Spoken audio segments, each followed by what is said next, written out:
कृपा तुझ्याला मोडत नाही. स्मशानभूमीतला रुपया पाहतो स्मशानभूमीमध्ये किती सत्य आहे. बोलो हर हर महादेव. मला सांगा, जिवंत बापाची पूजा केली पाहिजे, जिवंत बापाची सेवा केली पाहिजे की मेल्यावर? बोलो हर हर. जेव्हा बाप आजारी तेव्हा दूध पाजलं पाहिजे, सफरचंद खाऊ घातले पाहिजे. राखेच्या दिवशी एवढं ताट भरेल राहतं. ज्या दिवशी राख राहते त्या दिवशी ताट, पार्लेजी, चहा, दूध. मला खरं सांगा, खाईन का तो बाप? इतका देखावा दाखवतात लोक. आणि जवळ जिवंत राहतो तोपर्यंत वरणात तूप नाही भेटत त्या बापाला. आणि ज्या दिवशी मनुष्य मरतो ना, 1 किलो तूप राहतं स्मशानभूमीत. काय करेल ते तूप? जळून राखून ते सेवा करायची ना, तेव्हा चांगलं. लोकांची एकच किमया वाईट आहे. तेव्हा जोपर्यंत मनुष्य जिवंत राहतो तोपर्यंत बोलत नाही. मेला की म्हणतात बोल ना, एखादे शब्द तर बोल. कशाला बोलीन तो? निघून गेला तो, नाही बोलणार तो. जिवंत राहतो तेव्हा गोडी नाही. गाड्यावर जागा सोडतात लोक माणसाले. काही लोक जिवंत आहे तोपर्यंत चांगलं बोला. कोणीतरी आलं ना, जय हरी रामकृष्ण हरी या बसाच्या घ्या. जित्ता राहतो बोलत नाही. मरून गेला तर म्हणे बोल. कस काय बोलीन तो? काय रुपया शोधता तो? मेल्यावर राखेतला रुपया काहीच करणार नाही. हे फक्त लावून दिलेले. आणि लक्षात असू द्या, देवाऱ्यामध्ये मेलेल्या माणसाचे रुपये ठेवू नये. काही लोकांच्या देवाऱ्यामध्ये रुपये आहेत. आजोबा पंजोबा घडून बसवले, मंजोबा बसले, ठेवायचे नाही ते देवाऱ्यामध्ये. दोष आहेत ते. कोणते ब्राह्मणाला माझं नाव सांगा. मी नाशिकचे योगेश रामचंद्र पंडित, त्र्यंबकेश्वर कुंभमेळा आखाडा त्यांचा शिष्य, नंबर 64. आज माझा नंबर आहे. गणेश जोशींचा शिष्य आहे मी नाशिकचा शिष्य आहे. त्र्यंबकेश्वरचा शिष्य आहे. शिव दयानंद सरस्वती यांचा शिष्य आहे. राजलक्ष्मी योगिनी यांचा शिष्य आहे. श्री गुरु भगवान बाबा यांचा शिष्य आहे. मी नाथ संप्रदायातील कानिपनाथ महाराजांचा शिष्य आहे. तुम्हाला सांगू, नाथ महाराज संप्रदायाने दत्तात्रेयांना 24 गुरु आहे. किती? दत्तात्रेयाला 24 गुरु आहे. गुरु किती करू शकता. जिथून चांगलं भेटलं तो गुरु करा. ज्याने जीवनामध्ये गुरु केला नाही ना, तो माणूस काहीच कामाचा नाहीये. ज्याने गुरु नाही केला त्याचा जन्म वाया गेला. म्हणून हात जोडून विनंती आहे, देवाऱ्यामध्ये मेलेल्या माणसाचे रुपये ठेवू नका. तुटलेले फोडलेले शंख ठेवू नका. हे कशासाठी सांगतो? देवाऱ्यामध्ये पंचभूत महादेवता, पंचदेवता सांगितल्या. अन्नपूर्णा असली पाहिजे, बाळकृष्ण असला पाहिजे, कुलदेवता असली पाहिजे, कुलाचार असला पाहिजे, कुलाचार बी चांगला असला पाहिजे, कळस असला पाहिजे. काही लोकांच्या घरी देवारे गोटे गाटे फोटो पाटो असे फुलभरेल राहतात. पूजा करायची इच्छा नाही. माझी जत्रा आली की माझी देवी, चोरड्याचा बाबा आला का चोरड्याचा दत्त, सावरखेडची जत्रे बैरंबा, असे देव ते देव म्हणता. हापा आता काहीच नाही. एक बी दिवस इतके काय घेऊन आला घरी? पार्वतीकडे पाहते, महादेवकडे महादेव पाहतो पार्वतीकडे. इतके देव. देवालाही थोडा स्वच्छ पाहिजे, चांगला पाहिजे. काही लोकांच्या देवाऱ्यामध्ये तर अशी अवस्था आहे की नाही खरं काम. लंगडा देवाचा उच्च पाय करून झोपेल राहतो, तरी ते पत्ता नाही की देव कुठे असं. सोजवळ पवित्र केलेली भक्ती परमात्म्याला आवडते.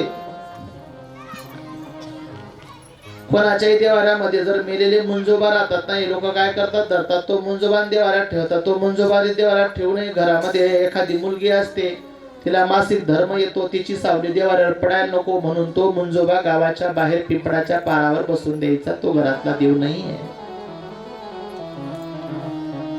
एकाने मला प्रश्न केला, म्हणे महाराज आमचे आजोबा पंजोबाचे फोटो आहेत, घरात ठेवायचे का नाही ठेवायचे? का बरं ठेवायचे? नाही ठेवायचे, पण ते कोणत्या दिशेत लावायचे हे बी माहिती पाहिजे. पूर्वजांचा 10 एकरचा गट पाहिजे, 20 एकरचा गट पाहिजे, त्यांचे फोटो नको पाहिजे. काही सुनबाईंले सासू नको पाहिजे, सासरा नको पाहिजे, सासू नको, सासरा नको, वावर आखो. सेवाही करा, त्याची फळही घ्या. एकांत निवासस्थान पाहिजे, कधीतरी भक्ती केली पाहिजे, नवरा बायकोचं नातं टिकलं पाहिजे, भगवान शंकरासारखं, माता पार्वती सारखं नातं. अगणित पुण्य आहे, अगणित पुण्याचा ठसा आहे. नाम मंत्र आहे, जप आहे, तप आहे, साधना आहे. एकांतवासामध्ये भगवान भोलेनाथ गेले, जप करतात, तप करतात, अनुष्ठान करतात. सर्वात जास्ती जप अनुष्ठान सांगितले शिवमहापुराणमध्ये. शिवमहापुराणमध्ये भस्म सांगितलं, शिवमहापुराणमध्ये अनुष्ठान सांगितलं, शिवमहापुराणमध्ये बिल्वार्चन सांगितलं, शिवमहापुराणमध्ये लिंगार्चन सांगितलं, शिवमहापुराणमध्ये रुद्रानुष्ठान सांगितलं, शिवमहापुराणमध्ये मौन सांगितलं. मौन महिन्यातून एकदा माणसाने मौन राहिलं पाहिजे. सकाळपासून 7 ते संध्याकाळी 7 पर्यंत काही बोलायचं नाही. बोलो हर हर महादेव. नारद महर्षीला सर्व कथा सांगतायत ब्रह्मदेव क्रमाक्रमाने. भगवान परमात्म्याचं लग्न झालं. तारकासूर नावाचा असुर आहे, त्याला खैमान घातलं. देव ब्राह्मण भयभीत झाले की याला मारीन कोण. याचा जोपर्यंत संवार होत नाही तोपर्यंत आपण सुखी राहत नाही. आणि भगवान परमात्म्याचा अवतार केव्हा होतो, साधूचा अवतार केव्हा होतो, धर्मरक्षवय अवतार घेशी आपल्या पाळीशी भक्त जना. धर्माला संकट आला की भगवान परमात्मा अवतार करतो. हर हर, सब मिलकर बोलो हर हर महादेव. हे जे आपल्या गावामध्ये शिवमहापुराण चालू आहे ना, हे यज्ञ, हा नाम यज्ञ. या नाम यज्ञामध्ये सहभागी होण्याकरता, दान करण्याकरता, बसण्याकरता, येण्याकरता, कार्य करण्याकरता शंभू भगवान भोलेनाथाची कृपा लागते. तुमच्या सौभाग्याने कृपा पाहिजे, कृपा. त्याची कृपा होईल तरच ते साध्य होईल. त्याची कृपा होत नाही तोपर्यंत कुठली गोष्ट साध्य होत नाही. कृपा पाहिजे, त्याची कृपा. इथं जेवढा मंडप भरला ना तेवढा कृपा आहे, कृपा. कृपेने मनुष्य मंडप प्राप्त करतो, कृपेने मनुष्य दान करतो.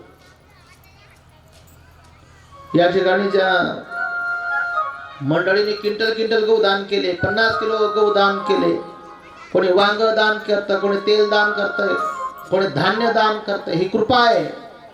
ही कृपा कशामुळे होते की माझा कार्यक्रम आहे, तुम्ही तुमचा माझा कार्यक्रम म्हणून म्हणतात ना, तो कार्यक्रम भगवान परमात्मा तो माझ्या कार्यक्रमामध्ये सहभागी न जाय, तुझ्या कुठल्याही दुःखामध्ये मी सहभागी राहील. जा, मी हजर राहील. एकांतामध्ये समाधीला बसले, सर्व देव विचार करतात. एक दिवशी माता पार्वती, भगवान भोलेनाथ दोघही मनसकावर बसलेले. तारकासुराने खैमान घातलं. इंद्र, चंद्र, वरुण, गरुड, सर्व देवदेवता, ब्रह्मा, विष्णू यांनी विचार केला भगवान शंकराकडे जाऊ. आणि जोपर्यंत भगवान शंकराकडे जात नाही तोपर्यंत काही राजमार्ग लागत नाही. माता पार्वती, भोलेनाथ एका मंचकावर बसले. लक्षपूर्वक ऐका इकडे. दोघं पती पत्नी जर कुठे बसले असले, तिसऱ्या माणसानं थोडस बोलून जावं, पाय वाजवून जावं, डायरेक्ट जाऊ नये, दोष आहेत काय. मग अजून ऐका, कोणी 2 लोक जर गप्पा गोष्टी करत असले तर तिसऱ्यानं चोरून ऐकू नये.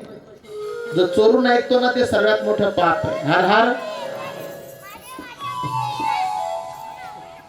ते पोरग पडून जाईल त्याला वरती बांबूर उभे आरडे मारून. हर हर महादेव. भगवान परमात्म्याची कृपा प्राप्त करण्याकरता आत्मसमर्पण भावाने केलेली सेवा माझ्या शंकराला आवडते. त्या शंकराचं भजन करा. करावरती हात. हरि ओम नमः शिवाय.